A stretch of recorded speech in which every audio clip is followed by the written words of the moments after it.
E aí, o Mordaz Youtuber, aqui quem fala é o Daniel, os streams aqui a mais um vídeo. E no vídeo de hoje aqui vai ser o primeiro episódio, né? Eu não vou chamar de episódio, mas esse é o primeiro vídeo de uma nova série no canal que eu havia prometido há um tempo.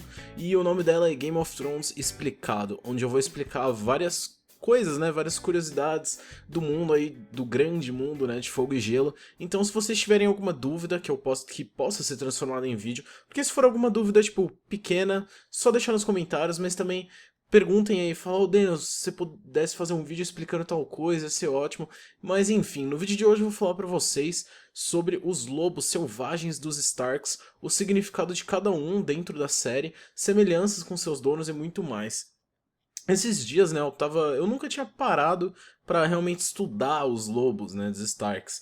Então, esses dias eu parei pra refletir no significado de cada um, tipo, as semelhanças que ele tem com os donos. E eu tava na internet, eu acabei lendo, acho que foi no Facebook, eu acabei lendo umas pessoas explicando bastante e falando, né, o que cada lobo teve de marco na série. E eu achei isso bem interessante, então eu vou resolver contar aí pra vocês. Lembrando aí, aviso de spoilers de tudo que aconteceu na série e nos livros até agora, mas vamos lá. Antes de falar, né, de cada lobo selvagem especificamente, eu vou explicar rapidinho o que são os lobos selvagens e o que eles representam com os Starks para quem não conhece. Os lobos selvagens, como o nome já diz, eles são selvagens e vivem para lá da muralha, no norte, né, do outro lado da muralha de gelo, sendo muito raros de se encontrar do lado de cada muralha, vou chamar assim, no sul da muralha.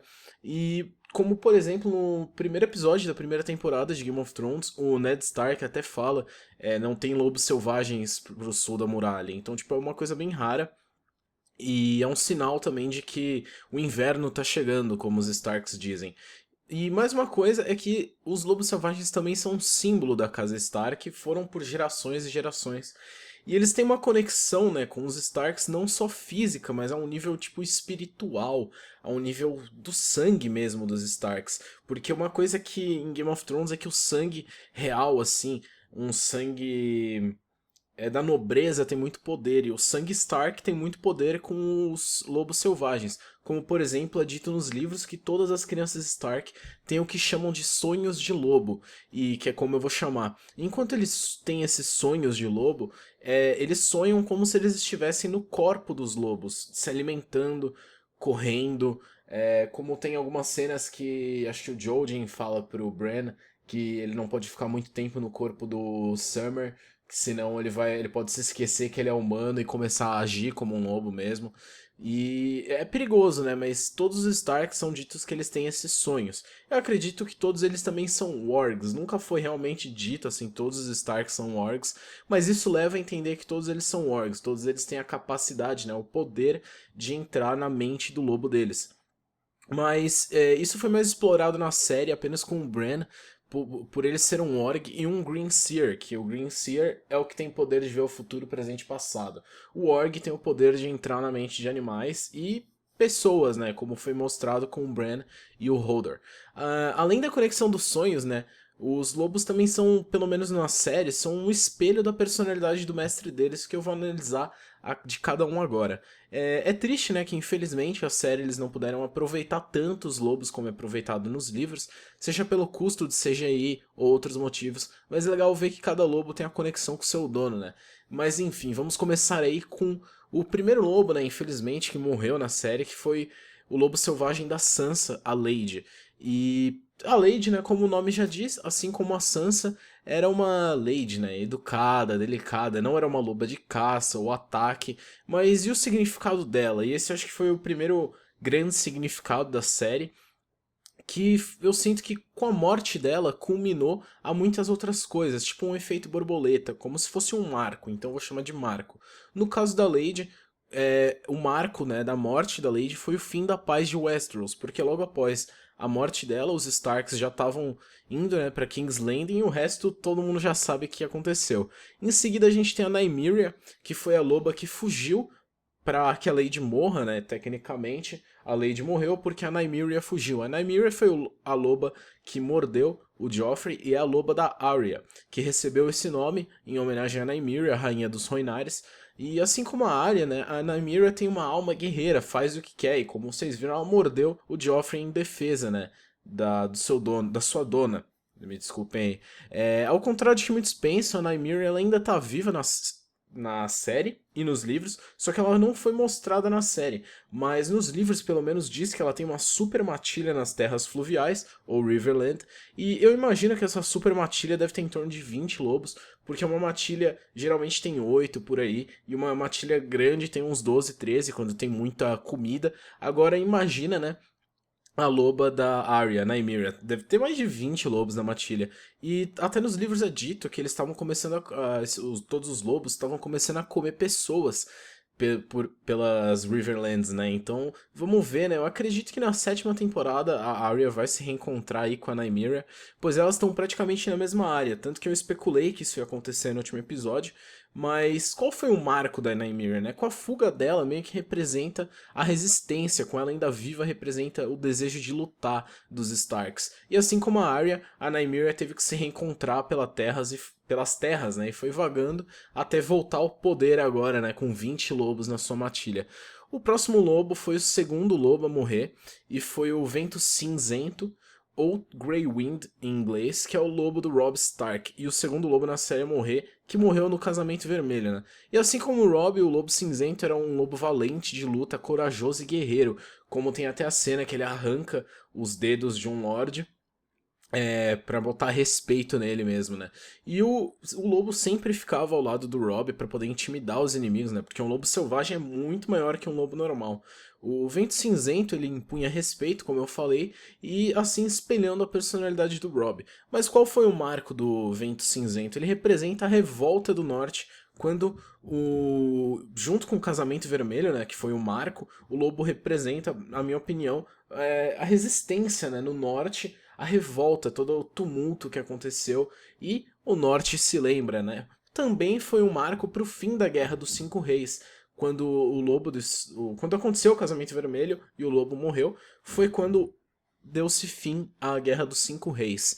E agora a gente vai ver o Summer, né? Ou o Verão, que é o lobo do Bran e foi o terceiro lobo a morrer na série lá no norte, junto com o Corvo de Três Olhos. E assim como o Bran, o Summer é muito sensato, protetor, e como a gente viu inúmeras vezes, né, o Summer defendendo o Bran pra lá da muralha, defendeu ele quando ele tava em coma. E eu comecei a pensar no significado por trás dos lobos, né, após a morte do Summer, que acho que foi a maior evidência nesse pensamento, porque pouco depois da morte do Summer, o inverno chegou, em que vai resultar aí na Batalha da Alvorada, né, dos homens contra os White Walkers. Em seguida a gente tem o Cão Felpudo, que eu acho que foi, junto com o Rickon, foi os dois menos aproveitados dos Starks. Nos livros, como eu disse, eles são mais aproveitados, mas, enfim, nos livros o Rickon, né, ele já era obrigado a cuidar do Shaggy Dog, ou Cão Felpudo, desde os 3 anos de idade. E, como eu falei, infelizmente eles não foram aproveitados, mas o lobo é um espelho do Rickon, sendo mais raivoso, tendo um comportamento um pouco mais violento. O Cão Felpudo ele não era nem um pouco treinado e ele atacava até os homens de Winterfell, sendo que muitas vezes o Summer brigava com o Shaggy Dog para que ele obedecesse. E o marco do Shaggy Dog eu acho que foi um novo início, tipo um reborn assim, que gerou, né, com a morte do Shaggy Dog, representou aí um novo início dos Starks, o ressurgimento deles, com o Jon Snow se tornando também o Rei no Norte. E por último a gente tem o Fantasma, ou Ghost, que é o lobo do Jon, e como ele, né, ele é o lobo mais diferente dos anteriores, tendo, cara, muitos pelos claros, olhos vermelhos e esculpido, né, aquela semelhança dos rostos que estão esculpidos nas árvores no norte. E quando o Jon, né, encontra o lobo dele, até o Theon brinca e fala que aquele era o perdido da família, assim como o Jon, né. E o Ghost é um estranho perto dos seus irmãos, o diferente, mais excluído, porém mais rápido a amadurecer.